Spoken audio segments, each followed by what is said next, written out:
Hi everybody, Lisa here with our Georgia Suburban Homestead, and I'm popping on today to tell you some very sad news in our life here, in that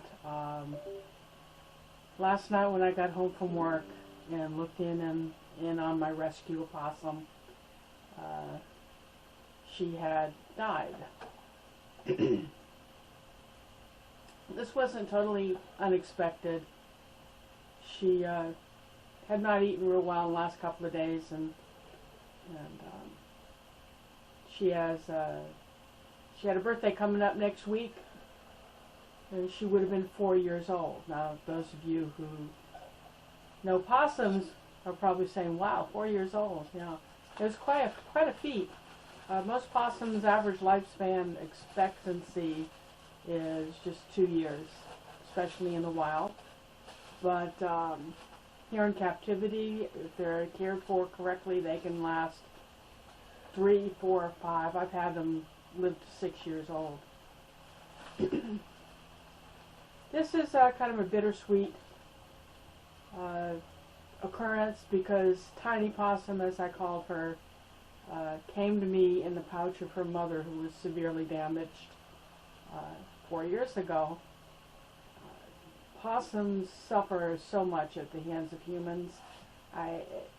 The extent of human cruelty to animals, I think, is personified in possums and reptiles, snakes, both of which I rescue as a wildlife rehabilitator, and both who are very misunderstood and villainized. Someone had set a snap trap, a powerful one, that caught Tiny's mother and gave her an extremely nasty compound fracture in her wrist and her elbow. And the person who found her in April 4 years ago and brought her to me for care, she had a pouch full of babies that were about a month old, so I'm estimating beginning of March is when they were actually born. But her infection was so severe, and it was like a square had snapped and broken her elbow, her wrist, shoving bones through her flesh, and tore half her face off. And this is her here. You see her upside down, and there's no lip from this little bulb of flesh here all the way back. You can see her teeth. And this is another one of her daughters that I call Tickles. Anyway, I had to give her medication that was so severe. We went through 3 or 4 trials of different antibiotics, and finally the antibiotic that the veterinarian had me use was a special formulary that actually was used in plague victims. I had a mask up and glove up to administer, but one of the side effects was blindness. And none of us were really sure whether the bad effects of this medication would come through to her milk, but they did.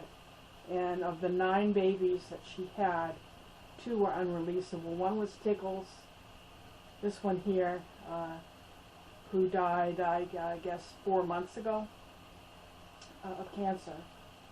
Again, she was almost 4 years old. The reason I called her Tickles is when I went to touch her, she just trembled, but she was prone to seizures. But this trembling was different. It was like she was tickled, she was being tickled, and she was laughing about it.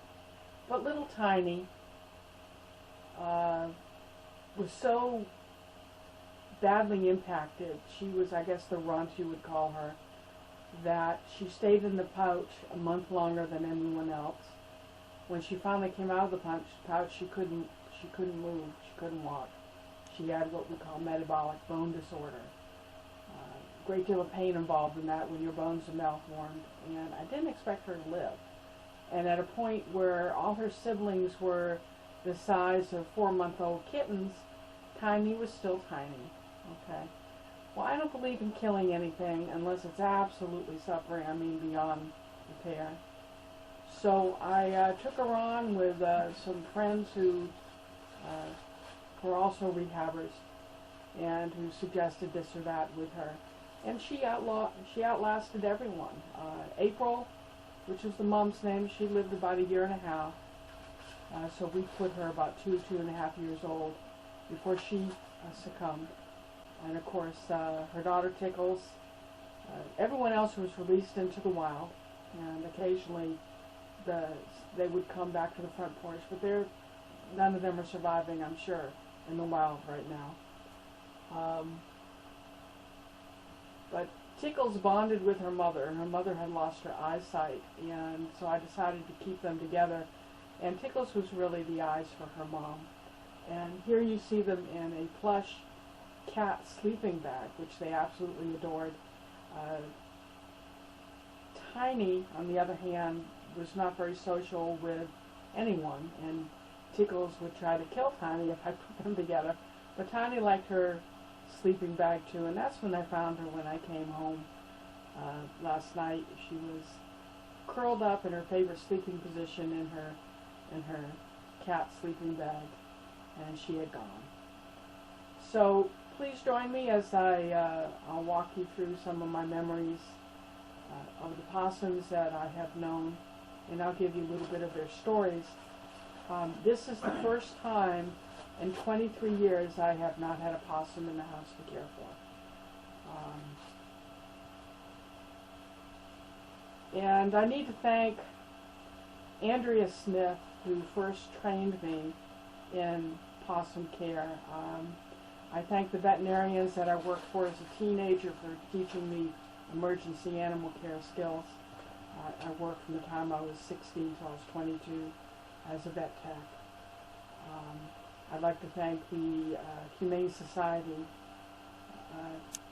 for allowing me to volunteer at their Davie, Florida facility for wildlife, where I received certification and more training on different species of wildlife. Because without all you coaching me through the years, for I guess I could say 45 plus years in animal care, I wouldn't have had the skills to help these animals. And for the first time in 23 years, I have no wildlife to speak of in the house, and I've made the decision to not rescue anymore. It takes a lot of time. It's heartbreaking at times. It's extremely rewarding at others. I'm going to cry. But it's expensive, and I'm heading into retirement where I'm going to have a very limited income. Now, I said this before a few years ago, and I was possumless, what, Charlie, about 2 weeks when at Thanksgiving... Yeah. Well, Thanksgiving... All of a sudden we got a new one, huh? Yeah. The possum I had at the time was dying, and I said, okay, when she goes, we're not going to do this anymore. I came home, and Charlie says, this was Thanksgiving Eve, look what walked up to the front door and collapsed. And he had left it there, and I went out, and there was a male possum, and that was Buster. He had a broken pelvis. Yes, you did. He had a busted pelvis, and we brought him in, and it was determined that he was pretty old as far as wild possums go. He had fangs hanging down his jaw. And we kept him comfortable for about 8 months, I guess. And I'll show you his picture. And I said I wouldn't do it again. And then right on top of Buster dying, in came April. So here I am saying I'm not going to do this anymore. I'm not going to apply for a license. I'm not going to do this because it is expensive, and it means we can't take vacations and leave and travel, which we would like to do. So those of you who are still watching this and are going to go ahead and watch my slideshow, the possums I have known, and hear my tribute to them. There is a lady up toward Athens, Georgia. Her name is Suzie who is fully licensed in all sorts of species. She even does bats. That has a nonprofit that I will put the link to below this video, so that if you're inclined in your heart to help her, help the possums, and help the other wildlife, she rehabilitates, she gets them medical care at the University of Georgia at Athens, and she releases those that can be released. She's an amazing lady. So without further ado, let's stroll down possum memory lane with me, if you will. Here we go. Well, this is the possum that started it all. Her name was April because that was the month that she came to me in. And a neighbor down the street in Fort Lauderdale called me in a panic one morning, saying that there was a dead possum in her yard. She knows that I loved animals. Could I please come get it?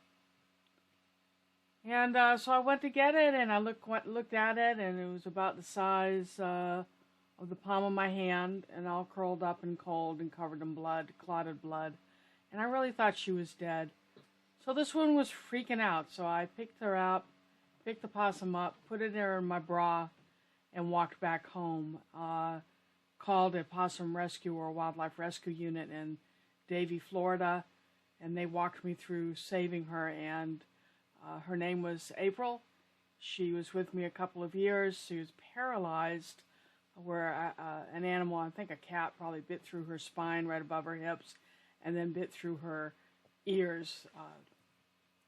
But anyway, she started all of this mess, and here she is on my exercise bike, and then there's a picture of her as a youngster on her exercise wheel. And that's just, that's April. This is Mikey. Mikey was part of a rather large litter that I had. At one point, I had between 40 and 50 babies I was hand raising at various stages of development. And then there was Pitter Patty. Pitter Patty was a very special possum. She was extremely tame and came to me when she was 3 weeks old and had to be fed with a tube down into her belly every 2 hours. And she lived with me probably close to 6 years, and our bond was so special. She'd sit in my lap, she'd come to me, she would sleep in bed with me. But the bond was so tight and so evident that Andrea Smith, who was training me at the time in opossum care, would literally break down and weep when she saw us together. She said she couldn't believe the bond that Pitter Patty and I had. After moving to Atlanta, I volunteered at a local wildlife rehab center, and very quickly people began to see my bond with possums. And one of the volunteers brought me this possum who had been trapped by a trapper and blinded in his trap. She was so desperate to get out, she ate her own fingers, blinded herself by peeling skin off her face. And so they brought her to me, and it turns out she had a pouch full of babies, and that's why she was so desperate to live. She really wanted to live. Possums are awesome parents. And here is a woman who also volunteered at the Wildlife Center. Her name was Miss Bobby. Miss Bobby's no longer with us, but she came over to hand feed Joe Poe's, what the possum was named. I didn't name her Joe Poe. Hand feed her scrambled eggs that I like to make for them. And the other part of this is Joe Poe liked to sit and watch TV, and she would cuddle on the couch with myself and my dogs and watch the X-Files. She'd wake up for the X-Files. She liked David Duchovny as much as I did. Very special animal. This next possum is my miracle child. The people at the Wildlife Center told one of the volunteers to take this little one out and feed it to one of the birds of prey because she wasn't thriving. All her siblings were the size of 3-month-old kittens, and she was still in this condition. She was frozen in a fetal position. Her eyes were sunken in. She didn't appear to be long for the world when she was brought to me, and I very, very quickly revived her a little bit of applesauce. And at first, you see her in these 3 pictures and the condition she was in, and then just 3 months later, she was filled with 2 hands And by 6 months later, she was a normal-sized possum, and Princess lived a good long time with me. She was bonded, we were bonded. And then the next picture you see, or you see her cuddling with the dog and the cats. They really do fit into a family if you've tamed them. But most of the possums I rehabbed were kept wild, so they could be safely released back into the wild, which is our main goal, not keeping the animal, but setting it free. So the next animal I'm going to show you is Buster. Buster came to us on Thanksgiving Eve with a busted pelvis, and I mentioned him in the intro.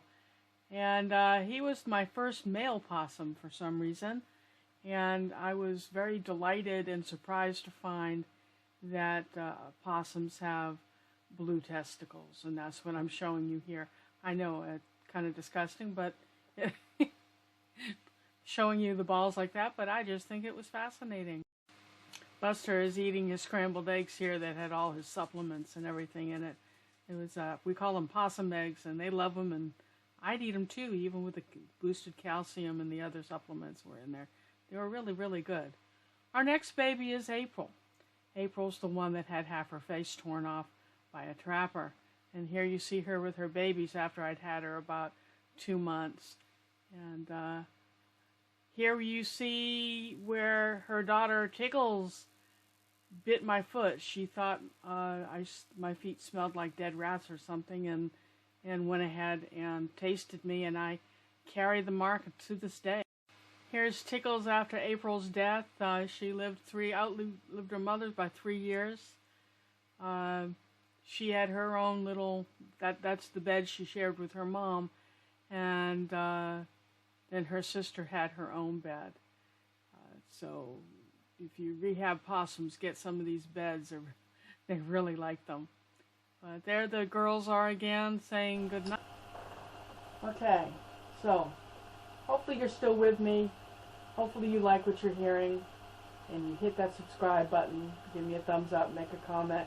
If you've rescued animals yourself, share your experience. Those of us who love animals and appreciate possums would probably like to read your comments. So until next time, we'll see you.